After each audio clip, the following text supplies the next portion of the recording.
अस्सलाम वालेकुम। बल्दियाती इंतखाबात का दूसरा मरहला पंजाब और सिंध। पंजाब के 14 डिस्ट्रिक्ट हैं और सिंध के 12, लेकिन वहाँ पर अब तब्दीली यह है कि सांगड़ में इलेक्शन नहीं होना और कुछ ऐसी यूसीज़ हैं जहाँ पर ये हलकों की तब्दीली की वजह से इंतखाबात को मुलतवी किया गया।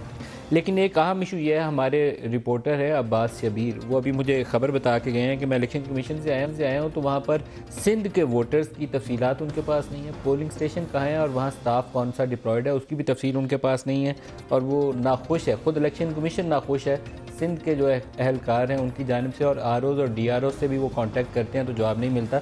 ये मैं प्रोग्राम के स्टार्ट में बताना चाहूँगा कि ख़ुद इलेक्शन कमीशन का अपना जो सूबाई एक ऑफ़िस है वो सेंट्रल ऑफिस के साथ कोऑर्डिनेट नहीं कर रहा और इसी कोऑर्डिनेशन के फुकदान की वजह से पहले भी शिकायत शुरू हुई थी।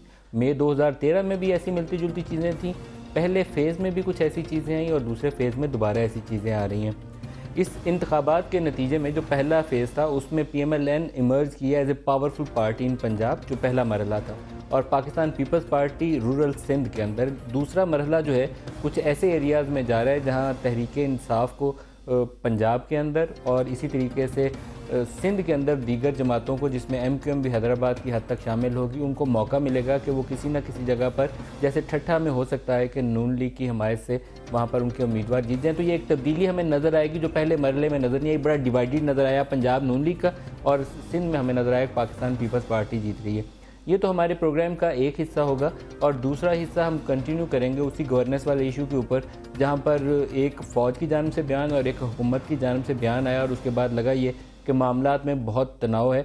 आज भी स्पीकर साहब ने कहा कि जो मुल्क के दुश्मन है वो वज़ीर आज़म की टांगें खींच रहे हैं और ख्वाजा आसिफ साहब ने कहा कि आर्मी चीफ को बाहर जाने के लिए किसी से इजाज़त लेने की ज़रूरत नहीं है, एक तयशुदा तरीक़ाकार मौजूद है, क्योंकि इस वक्त पाकिस्तान के आर्मी चीफ अमेरिका में और उसके ऊपर ख़बर ये छपी थी कि वो नाखुशी जहाँ पर इस्लामाबाद और पिंडी में पाई जाती है वहाँ पर प्राइम मिनिस्टर ज़्यादा खुश नहीं है उनके अमेरिका जाने से और सऊदी अरब के दौरे से। तो दोनों मौज़ूआत को डिस्कस करेंगे। इस्लामाबाद स्टूडियोज़ में ज्वाइन करेंगी डॉक्टर शीरीन मज़ारी साहबा, वेरी वार्म वेलकम डॉक्टर साहबा। इसके अलावा कमरजमान कायरा साहब हमारे साथ होंगे और लाहौर से राना सनाउल्लाह साहब वज़ीर कानून पंजाब हमें ज्वाइन करेंगे आज के प्रोग्राम में सवाल जवाब शुरू करने से पहले हम छोटी छोटी कुछ रिपोर्ट्स हैं एक दो जगहों पर जहाँ बड़ा कांटे का मुकाबला हमें तवक्को है कि देखने में नज़र आना चाहिए। उसमें गुजरांवाला एक अहम जगह है, बड़ी जमातों के ग्रुप्स भी हैं जिनको टिकट्स नहीं मिली तो वहाँ ग्रुप्स भी मौजूद हैं। रिपोर्ट्स पहले आपको गुजरांवाला की दिखाते हैं फिर आगे चलते हैं, दिखाइएगा जी। नदीम साहब, बल्दियाती इंतखाबात गुजरांवाला में मार्का जो है वो तो सुबह सजने वाला है, लेकिन इस वक्त जो है वो बिल्कुल चांद रात सा समा है। यहाँ पे बड़ा तगड़ा मुकाबला होने जा रहा है, बड़ा कांटेदार मुकाबला जो है वो लोगों को देखने को मिलेगा। समा जो अपने नाज़रीन को दिखा रहा है। हम इस वक्त भी मौजूद हैं UC22 में, जहाँ पे जो है वो नून लीगी उम्मीदवार कारकुनान और PTI के जो कारकुनान है बड़े पुरजोश है अपनी जीत के लिए। हम उनसे बात करते हैं, उनसे पूछते हैं वो क्या कहते हैं। जी आप बताइए कि इलेक्शन के बारे में क्या कहना आपका। इंशाअल्लाह ताला इलेक्शन सुबह आगाज हो रहे हैं, इंशाअल्लाह आराम से पुरस्कून इलेक्शन होंगे और इधर हर तरफ शेर ही शेर है। जिधर देखें इंशाअल्लाह ताला आपको शेर ही शेर नजर आएगा और सुबह 19 नवंबर को शेर पे मोहर लग के सलमान खान भारी अक्सरियत से कामयाब होगा। जी इनका तो कहना है कि जहां से शेर जो है वो जीतेगा, शेर कामयाब होगा, क्लीन स्वीप करेगा। हम अब PTI के जो यहाँ से उम्मीदवार हैं उनसे बात करते हैं, उनसे भी पूछते हैं उनका क्या कहना। जी बताइए क्या तब्दीली आने वाली है गुजरांवाला में। PTI इंशाल्लाह गुजरांवाला में क्लीन स्वीप करेगी। PTI के नौजवान पूरी उम्मीद हैं इंशाल्लाह कल फतह का दिन होगा। जी बिल्कुल, यहाँ पे एक तरफ अगर शेर आया के नारे लगाए जा रहे हैं तो दूसरी जानिब नारे लगाए जा रहे हैं आई PTI। कारकुनान बड़े पुरजोश है, सुबह कांटेदार मुकाबला होने जा रहा है। 5609 उम्मीदवार है जो कि आमने सामने होंगे इंतखाबात के दौरान, बल्दियाती इंतखाबात के दौरान 16,000। जी आपको दोबारा खुश आमदीद कहते हैं। इन इंतखाबात में ये जो मरहला दूसरा है, पहले मरहले में भी बाज़ जगहों पे नज़र आया था, इस मरहले में और ज़्यादा तकवीत उस चीज़ को मिलती है कि जो बड़ी पोलिटिकल फैमिलीज़ हैं उन्हीं में से किसी का बेटा है, किसी का भाई है। बदीन की एक रिपोर्ट आपको दिखाएंगे, यहाँ जुल्फ़कार मिर्ज़ा और पीपल्स पार्टी के आपस में ठनी हुई है और मिर्ज़ा साहब का अपना बेटा मैदान में और दूसरी तरफ पीपल्स पार्टी का कैंडिडेट है। यहाँ की रिपोर्ट देखते हैं क्या नज़र आता है जी।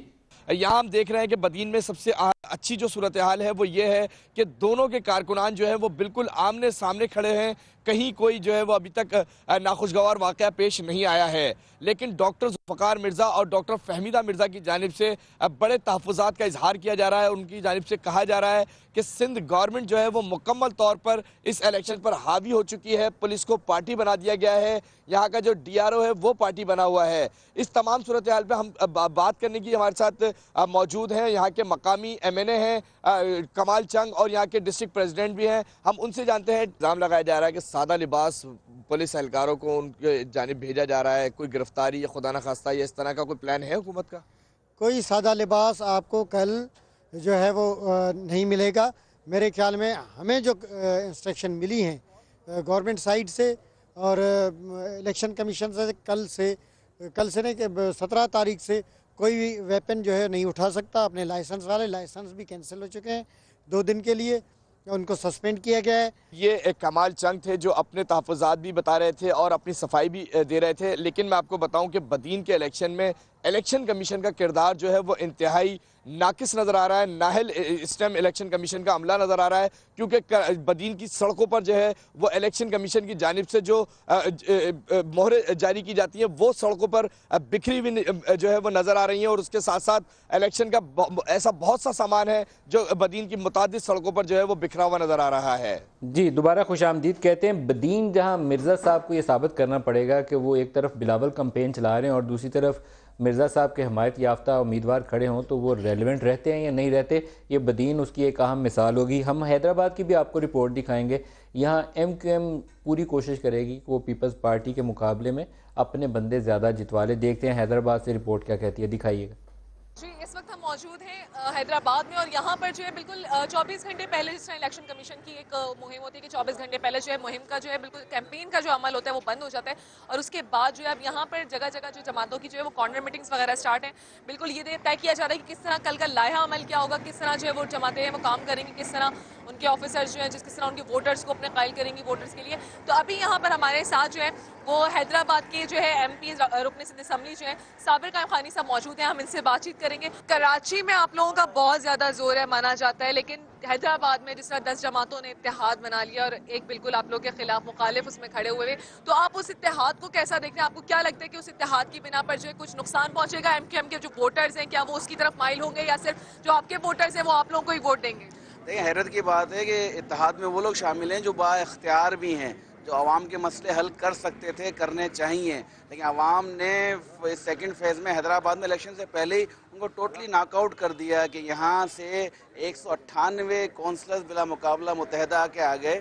तो आप इससे अंदाज़ा कर सकते हैं कि उन पे आवाम का कितना एतमाद है और MQM पे कितना एतमाद है। तो हमें उम्मीद है कि जो 10 जमाती इत्तेहाद जिसमें बड़ी पार्टियाँ शामिल हैं, मजहबी पार्टियाँ शामिल हैं, तमाम लोगों ने तमाम इख्तलाफात को छोड़ के 1 पॉइंट एजेंडा बना लिया कि मुत्तहदा का रास्ता रोकना है। क्योंकि हैदराबाद में 8,80,000 से ज़ायद जो है वो वोटर्स रजिस्टर्ड हैं, लेकिन बिल्कुल जिस तरह अभी हमारी साबिर कायम खानी साहब से बात हुई तो उनका वो बिल्कुल बहुत ज़्यादा पुरुम्मीद नज़र आ रहे हैं कि यकीनन कल का जो इलेक्शन होगा वो बिल्कुल पुरअमन होगा, बदीन जैसी कोई सिचुएशन नहीं होगी यहाँ पर। जी, एक और आपको मुख्तसर रिपोर्ट मियाँ वाली की दिखाएंगे। पाकिस्तान तहरीक इंसाफ के लिए अगर पंजाब का कोई एक डिस्ट्रिक्ट बहुत ज़्यादा मैटर करता है और वो ख़ुद को महसूस करते होंगे कि शायद हम बड़ा ठीक ठाक तगड़ा मुकाबला देंगे, तो वो मियाँ वाली है। मियाँ वाली में देखते हैं क्या पोजीशन है और फिर हम अपने प्रोग्राम में बाकायदा सवालों जवाब का आगाज़ करेंगे। दिखाइएगा। यहाँ पर जो मियाँ वाली में एक नई चीज़ सामने आई कि तहरीक इंसाफ का जो मुकाबला है वो नून लीग के साथ तो है ही है रिवायती हरीफ के तौर पे, लेकिन तहरीक इंसाफ के जो नाराज़ अरकान हैं वो यहाँ पर बाकायदा बल्लेबाज के इंतखाबी निशान पर यहाँ पे जो इंतखाबात कंटेस्ट कर रहे हैं। यहाँ पर तकरीबन 8 से 9 यूनियन कौंसल ऐसी मौजूद हैं जहाँ पर बल्लेबाज के निशान अलाट किए गए हैं और बल्लेबाज का मुकाबला बल्ले से और शेर से ही मौजूद है। इस वक्त हम बड़े मसरूफ़ एक चौक है, अवामी चौक इसे कहा जाता है, यहाँ पर मौजूद है। यहाँ पर लोगों से पूछते हैं कि वो अपना हक़ राय जो इस्तेमाल करने जा रहे हैं, आया वो अब भी कप्तान के साथ है या शेर के साथ है या बल्लेबाज के साथ है, ये लोगों से पूछते हैं। आप ये बताइएगा कि कल जब वोट कास्ट करेंगे तो आप बुनियादी तौर पर किसको वोट डालेंगे? बल्ले को डालेंगे, क्योंकि हमने नया पाकिस्तान बनाना है। आप ये बताइएगा कि आपका वोट जो है वो बल्ले के लिए है, शेर के लिए है या बल्लेबाज के लिए है?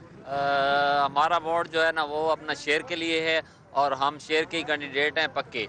जी, आपने देखा कि बल्ले के उम्मीदवार भी जो हामी यहाँ मौजूद हैं, शेर के हामी भी मौजूद हैं। अब देखना यह है कि मियाँ वाली का सुल्तान जो है वो किसका बनता है, कप्तान का या शेर का। जी, ये मियाँ वाली की रिपोर्ट थी। डॉक्टर शीरीन मज़ारी, आपसे आगाज़ करेंगे। बताइए, पहले मरहले में आपकी कारकर्दगी कुछ काबिल ज़िक्र थी नहीं, दूसरे मरहले से क्या उम्मीद है? नदीम, आपने जो प्रोग्राम के शुरू में बात की कि जब इलेक्शन कमीशन खुद ना अब अपसेट हो गई है कि उनको सिंध के ना वोटर्स लिस्ट का पता है, ना जो सिंध में लोकल ऑफिस है वो कम्युनिकेट कर रहे हैं इलेक्शन कमीशन ऑफ पाकिस्तान के साथ, और ना पोलिंग स्कीम्स उनको पता हैं, और DROs और वो सारे कोऑपरेट नहीं कर रहे। ये मसले मसाइल 2013 के इलेक्शन से अब तक आ रहे हैं। मुझे समझ नहीं आती, इतना वक्त मिला है इलेक्शन कमीशन को, ये स्टैगर करके इलेक्शन किए गए कि अगर कोई गड़बड़ होती है पहले उसमें तो इतने बड़े स्केल पे ना हो कि एक तो गड़बड़ ज़्यादा ना हो, गड़बड़ उसी तरह हुई, लेकिन फिर कम से कम सेकंड स्टेज में रेक्टिफाई तो करने चाहिए थे। लोगों का जोश और खरोश अपनी जगह, लेकिन एक इलेक्शन जिस पे इलेक्शन कमीशन खुद अपसेट है कि चीज़ें नहीं सही, मुझे बताएं उसकी क्या क्रेडिबिलिटी होगी? असल सवाल तो ये उठता है, और आपने ये शुरू में ये जो कह दिया, और ये हमें बहुत अरसे से पता है, और अगर इलेक्शन कमीशन अब मान रही है अपना ये मसला, तो मैं समझती हूँ इन सर्कमस्टांसेस में कल जो इलेक्शन होने जा रहा है उसकी कितनी क्रेडिबिलिटी। कायरा साहब, आप क्या कहेंगे? इलेक्शन कमीशन कुछ बदला पहले से या आज भी वही हालात है? देखिए, अगर हम रवायती इलेक्शन कमीशन का मलिक साहब तज़किरा करें तो पाकिस्तान के इलेक्शन, हर इलेक्शन पे एक एतराज़ रहा है, और उसमें इलेक्शन कमीशन की बहुत बड़ी नेगलिजेंस और कई दफ़ा कनावेंस दोनों सूरत हाल रही है। उससे तो बहुत बेहतरी आई है, काफ़ी हद तक इलेक्शन कमीशन ने अपने आप को इम्प्रूव किया है, टेक्नोलॉजी के इस्तेमाल से बेहतरी आई है, फिर भी बेशुमार फ्लॉज मौजूद हैं। और electoral reforms committee of the parliament काम भी कर रही है, इसीलिए कि वहाँ भी गुंजाइश मौजूद है बहुत सारी, जो इलेक्शन कमीशन को एम्पावर करने के हवाले से है। उसमें सिलेक्शन ऑफ पर्सनस का इशू है, उनको इलेक्टोरल प्रोसेस के अंदर बेहतरी कैसे लाई जाए, उसके लिए भी काम कर रहे हैं। तो ये तो अपनी जगह बात दुरुस्त है। इलेक्शन कमीशन के मेंबरान के ऊपर, मेंबरान पे मुश्तमिल इलेक्शन कमीशन है। चीफ जस्टिस तो क्योंकि 2013 के इलेक्शन में नहीं थे, उसके बाद आए हैं, लेकिन मेंबरान जो थे उनके ऊपर सीरियस सवाल PTI ने भी उठाए, हमारी जमात ने भी उठाए, और ख़ुद मुस्लिम लीग ने उठाए। अभी भी वो सवाल कायम है या अब ख़त्म हो गए? वो सवाल कायम है, उस सवाल का वो एड्रेस नहीं कर सके उसको। और इलेक्शन कमीशन के रूल्स की जिस तरह नंगे या खुले दामों मतलब उसकी धज्जियाँ उड़ाई जा रही हैं, और वो सिंध हो, वो पंजाब हो, वो जहाँ भी हो, लोकल बॉडीज़ हो या हल्का 122 हो, क्योंकि NA 122 में जहाँ सारा मीडिया फोकस था एक जगह पे, ना इस मुल्क के वज़ीर आज़म ने कानून को ख़ातर में लाए हैं, ना वज़रा लाए हैं, ना सूबाई हुकूमत लाई है, और ना PTI ने कोई कसर छोड़ी है। सभी ने मिलकर इलेक्शन कमीशन के रूल्स की धज्जियाँ बिखेरी है। और आज हम अगर हम सोचें कि इलेक्शन कमीशन जो है वो पावरफुल हो जाएगा, हाँ, इलेक्शन कमीशन को अपने दांत दिखाने पड़ेंगे। जब तक इलेक्शन कमीशन खुद खड़ा नहीं होता, इख्तियार तो उनको दे दिया गया, जितना इख्तियार है उसको वो इस्तेमाल नहीं करता, अगर एक्सरसाइज नहीं करता, तो फिर इलेक्शन कमीशन इसी तरह का एतराज़ों वाला इलेक्शन कराता रहेगा, और ये पाकिस्तान की डेमोक्रेसी के लिए बहुत नुकसानदेह है। आप मुतनाज़ा इलेक्शन कराएं। एक सिर्फ देखिए, लेकिन कायरा साहब आप जरा लेट आए, पहली दफा आपने बताया कि इलेक्शन कमीशन इलेक्शन से पहले हैंड्स अप कर गई है सिंध में, खासकर कि ना उनको पता है, पोलिंग स्कीम्स उनको नहीं मिली, ROs को ऑपरेट नहीं कर रही है। इलेक्शन कमीशन खुद कह रही है जर्नलिस्ट को। तो मुझे बताएं, अगर ये एक दिन पहले इलेक्शन से इलेक्शन कमीशन ये चीजें कह रही है, किस तरह ये इलेक्शन? डॉक्टर शीरीन, वैसे मैं एक आपको बताऊं, ये जो रिपोर्टर हमारे ये खबर दे के गए थे, इन्होंने बहुत सारा और डेटा भी कलेक्ट किया। आपने प्रेस कॉन्फ्रेंस में 122 का भी कायरा साहब ने जिक्र किया, तो मैं आपको बताऊं, आपने 3 लोगों की फहरिस्त नाम दिखाए थे जिन्होंने कहा हमारा वोट यहाँ से मूव आउट करके।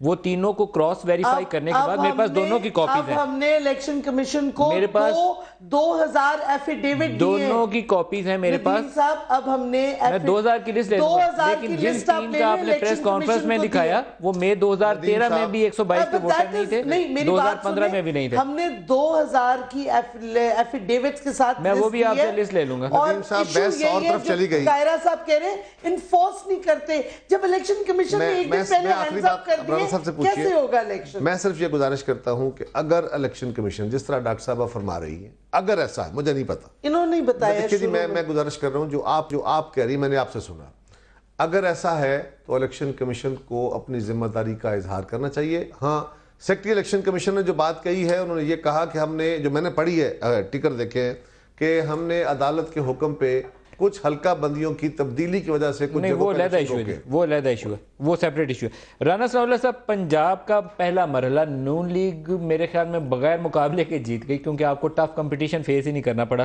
फेज 2 सरगोदा, गुजरांवाला, साहिवाल, अटक, जेलम, मियांवाली, चिन्योट, टोबा टेक सिंह, हाफजाबाद, मंडी बहाउद्दीन, शेखुपुरा और खानेवाल, क्या तवक्कुआत है?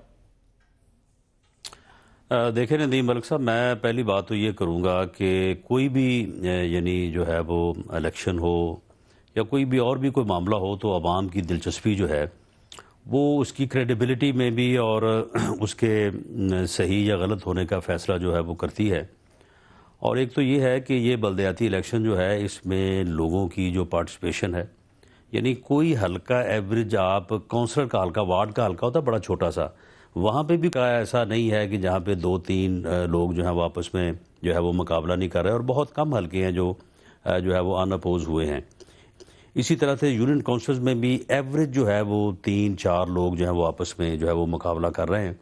और जो वोटर्स का टर्न आउट हुआ, वो भी अभी इलेक्शन कमीशन जो है वो अपना फिगर जारी करेगा, लेकिन मेरे अंदाजे के मुताबिक या जो रिपोर्ट्स मिल रही हैं कि इट इज़ अबव 50%, तो जो कि एक बहुत ही जो है वो एक यानी बहुत ही बेहतर जो है वो पोलिंग है।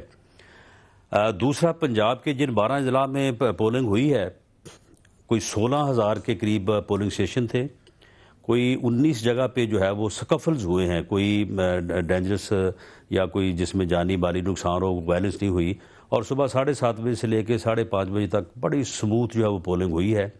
बाद में रिज़ल्ट अनाउंस होने के बाद, जब हारने वाला और जीतने वाला एक ही गली, एक ही महल्ले के थे, और एक ने जो है वो खुशी में ढोल बजाया या भंगड़ा डाला, दूसरा जो है वो तैश में आ गया, 4 वाक़यात जो है वो हुए हैं। उनमें तकरीबन जो है वो 2 जगह पे 2-2 और बाकी जगहों पे 1-1 तकरीबन 7 आदमी जो है उसमें जो है वो हलाक और कुछ लोग जो है वो ज़ख्मी हुए। हमने इस मरतबा जो है जो इंतज़ामी एडमिनिस्ट्रेटिव मेजर्स लिए हैं, हमने इस बात को इंश्योर किया है कि रिज़ल्ट के अनाउंस होने के बाद जो है वो ड्यूटी जो है वो पुलिस जो है वो उस महल्ले में, उस घर पे होगी जहाँ पे कोई आदमी जीता है या कोई हारा है, और पोस्ट इलेक्शन कोई विक्ट्री प्रोसेशन नहीं निकालेगा, और कोई भंगड़ा वगैरह ढोल ढमाका जो है वो बिल्कुल इसकी जो है वो पाबंदी होगी। ये जो 13-14 डिस्ट्रिक्ट जहाँ इलेक्शन होना है, वहाँ से आपकी क्या पोजीशन है, क्या तवक्को है आपकी?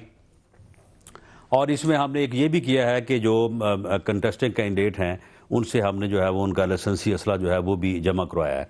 अब आ जाएं, आप जो आपने सवाल किया है, इसमें देखें जी 2 डिस्ट्रिक्ट जो है, गुजरांवाला और मियांवाली, वहाँ पे मेरी यानी असेसमेंट ये है कि वहाँ पे पीटीआई की प्रेजेंस है, और इनके कैंडिडेट्स जो हैं वो तकरीबन हर हलके में हैं, और वहाँ पे जो है वो मुकाबला होगा, लेकिन मुकाबला कोई इतना टफ नहीं होगा।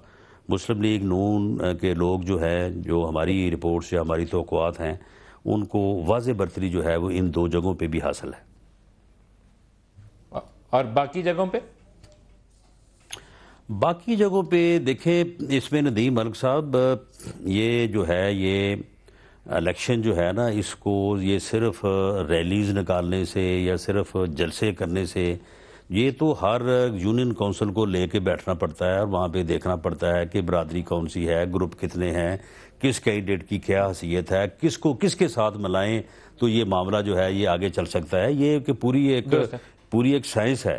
तो ये तो अगर इस तरह से आप बैठ के जो है, दुरुस्त है, कल भी इस पे करेंगे इंशाल्लाह, आपसे भी अपडेट लेंगे। एक ब्रेक ले लें पहले, ब्रेक के बाद हम ये जो गवर्नेंस वाला इशू जिसने एक थोड़ा सा हमारी सियासत में एक बहरानी कैफियत पैदा की, उसकी तरफ आएंगे कि वो है क्या। पंजाब के ऊपर भी कहा जाता है कि उस मीटिंग में जो प्राइम मिनिस्टर ने चेयर की, जिसमें खुद जनरल राहिल शरीफ थे, एक इशू कराची के ऊपर फोकस था। कोर कमांडर कराची उस मीटिंग में शामिल थे, जो आमतौर पर होते नहीं है। कोर कमांडर कराची जो है उस मीटिंग में नेशनल इलेक्शन प्लान की, तो कराची एक हिस्सा था और दूसरा हिस्सा पंजाब के ऊपर कहा जाता है कि वहाँ पर कालादम तंजीमों के खिलाफ कार्रवाइयाँ, सेंट्रल गवर्नमेंट का नैब का एक्शन, और इसी तरीके से नैब केसेस जो पेंडिंग है वो, और FIA की कार्रवाई, उसके ऊपर इन एक्शन, और इसी तरीके से जो क्रिमिनल जस्टिस सिस्टम है या हमारी अदालतों से फैसलों की रफ्तार है, उस हवाले से थोड़ी तशवीश का इजहार किया गया। ब्रेक ले लें, इसकी तरफ आएंगे, दोबारा हमारे साथ रहिएगा।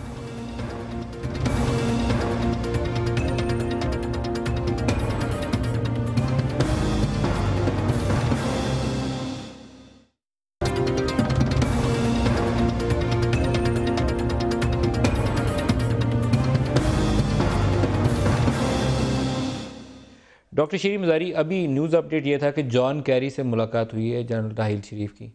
वो मुलाकातें जो इस्लामाबाद में हुई और कोर कमांडर्स की कॉन्फ्रेंस, जिसके बाद डॉन अखबार ने खबर भी छापी कि इनका दौरा अमेरिका जो था प्राइम मिनिस्टर उस पर भी नाखुश हैं और सऊदी अरब जाने पे भी नाखुश हैं। और तीसरा इशू जो कोर कमांडर्स ने उठाया जिस पे कंट्रोवर्सी शुरू हुई, गवर्नेंस।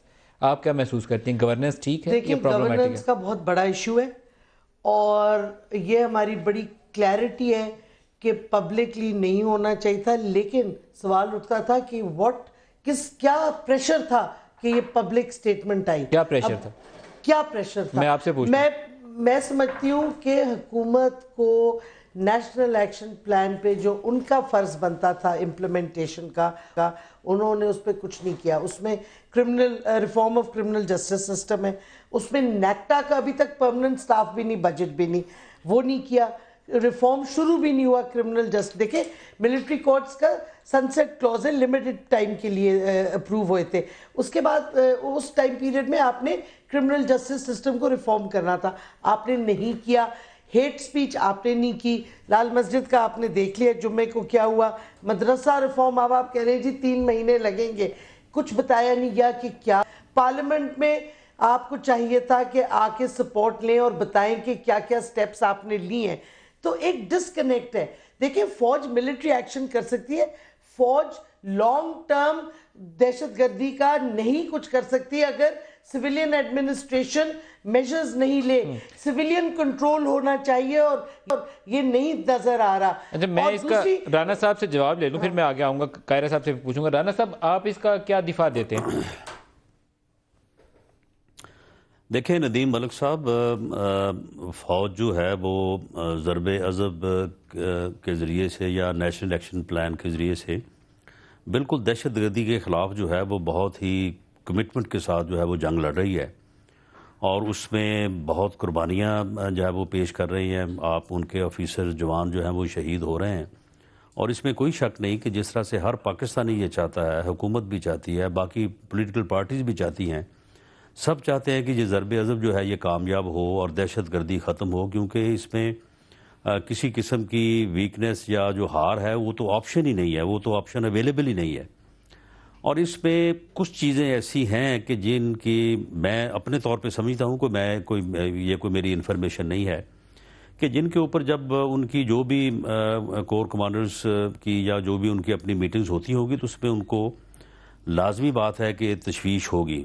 ख़ास तौर पे जो मिलिट्री कोर्ट्स हैं, मिलिट्री कोर्ट्स के बारे में फ़ौज का एक बहुत स्पेसिफिक उनका एक नुक्ता नज़र था और वो ये समझते थे कि ये होनी चाहिए और इसके बाद बग़ैर शायद जो है वो हम इसमें जो है वो कामयाबी हमारी जो है वो मुश्किल होगी। और उसके ऊपर उन्होंने पूरी कौम को, तमाम पॉलिटिकल लीडरशिप को, ख़ुद चीफ ऑफ आर्मी स्टाफ आए, बाकी लोग आए, सारी वजाहतें पेश की और फिर जाके जो है वो 2 साल का जो है वो एक बड़ा लिमिटेड सा जो है वो टाइम मिला।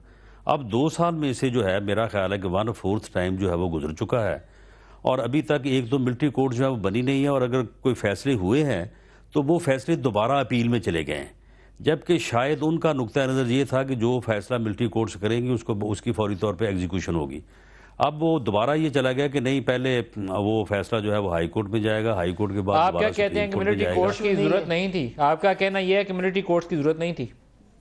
नहीं जी, मेरा कहना यह है कि मिलिट्री कोर्ट्स की ज़रूरत थी, ये फैसला दुरुस्त था, लेकिन इसमें जो डिले हो रही है ये यकीनन जो है ये डिस्टर्ब कर रही होगी उनको भी जिनका ये ख्याल था कि ये फौरी तौर पर बननी चाहिए और ज़रूर बननी चाहिए। इसी तरह के कुछ और इश्यूज हैं। जो नेशनल एक्शन प्लान की अमल दरामद है उसमें सुस्त रवि का शिकार है कि आप कालादम तंजीमों के खिलाफ कार्रवाई नहीं कर सके?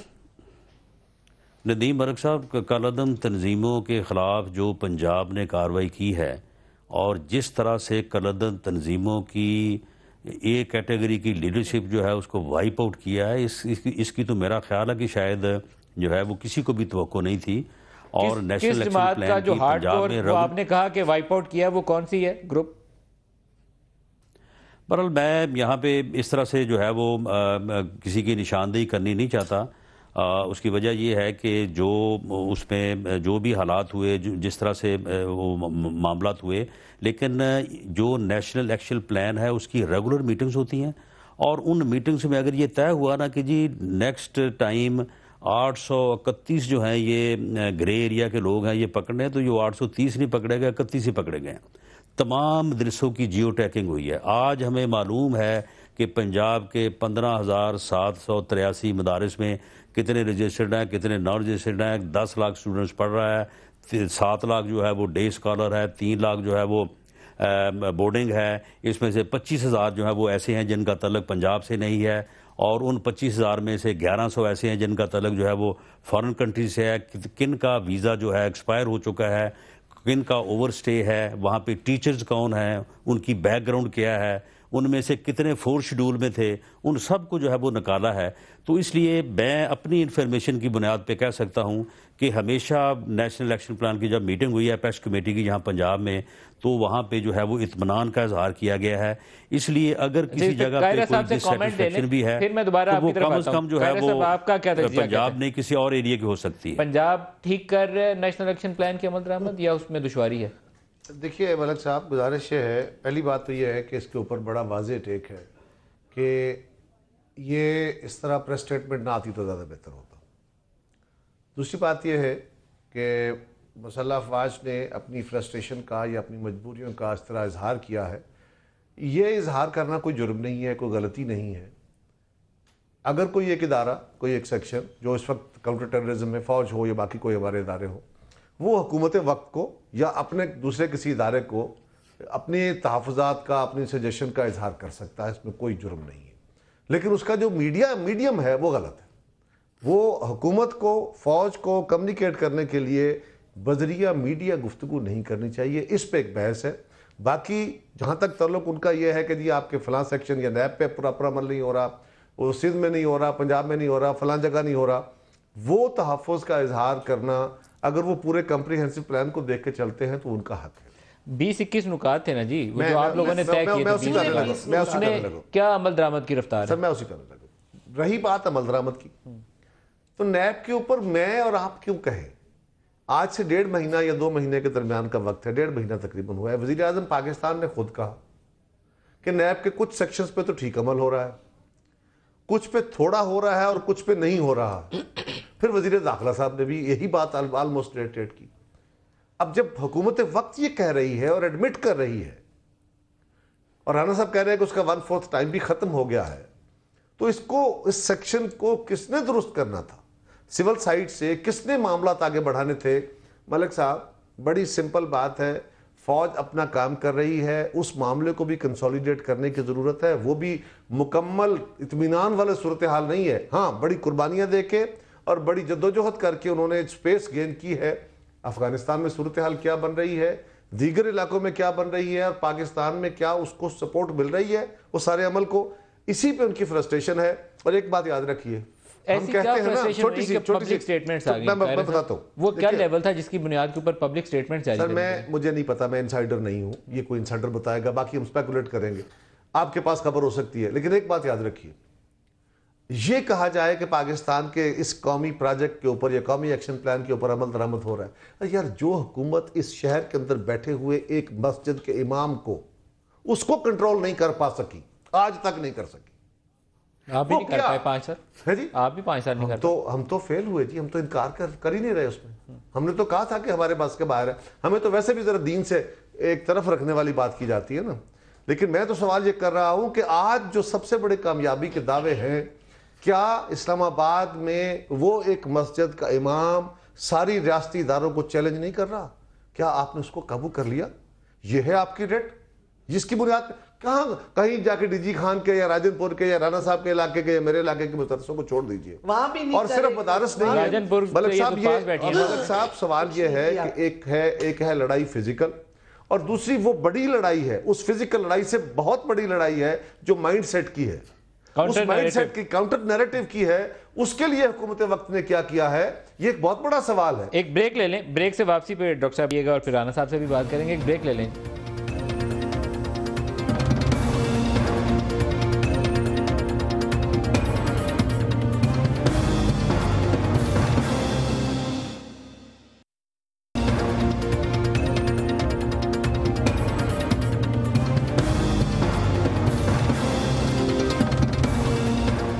Welcome back. डॉक्टर शीरी, आप फरमाइएगा, अमल दरामद देखें अभी एरियाज कौन से हैं निगलेक्टेड? मैं आपको मैंने पहले भी ये भी मेंशन किए थे, क्रिमिनल जस्टिस सिस्टम का रिफॉर्म हो गया, कुछ नहीं हुआ उस पे। फाटा रिफॉर्म कुछ नहीं हुआ, ये नंबर 20 पॉइंट था फाटा रिफॉर्म। आप राजनपुर और इन इलाकों का मैं वो भी बात कर रही हूँ जिधर आपने हेट स्पीच और आपने ये क्या कहते हैं मदरसा रिफॉर्म करना है, कुछ नहीं हुआ।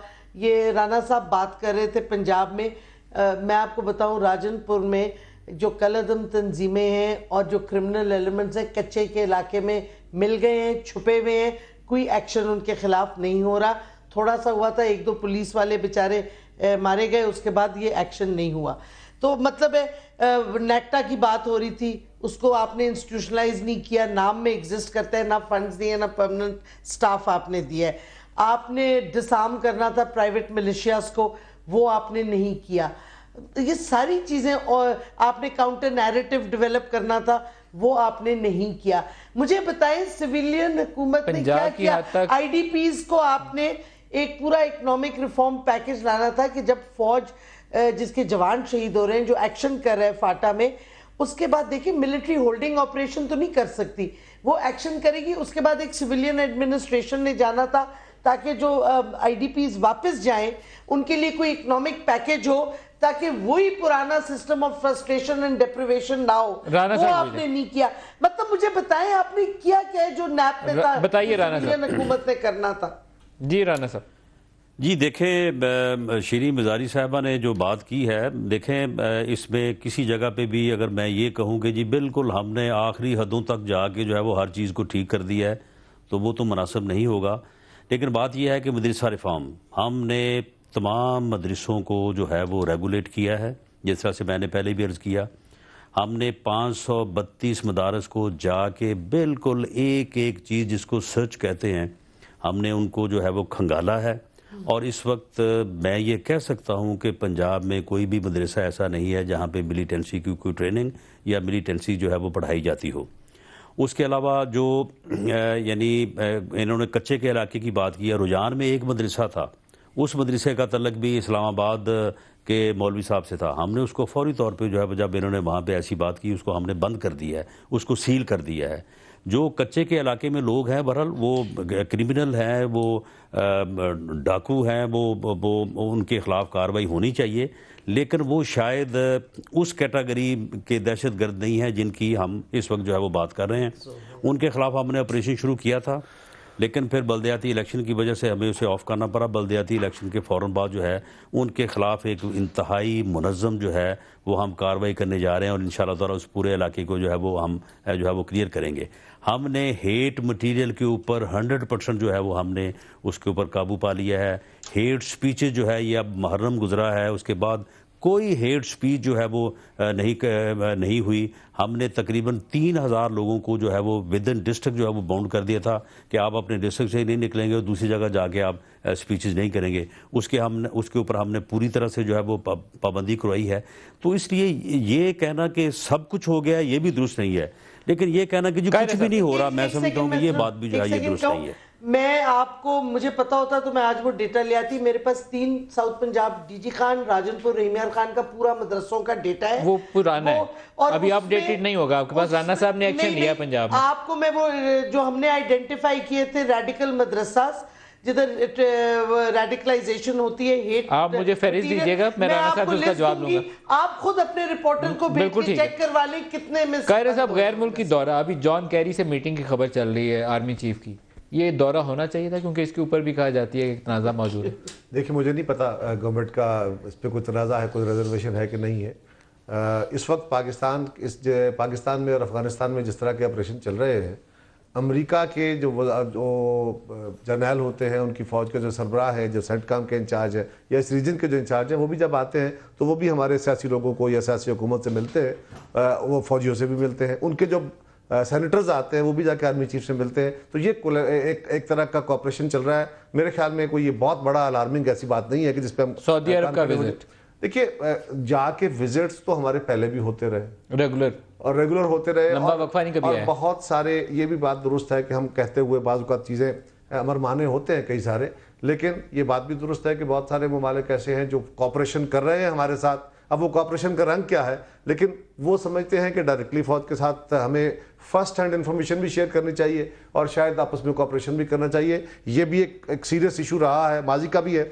मैं समझता हूँ मलिक साहब, इसमें असल में इस सारे अमल में एक काम जो बड़ा ज़रूरी है वो है हमें अपने इरादों और अपनी नीयतों को दुरुस्त करने का।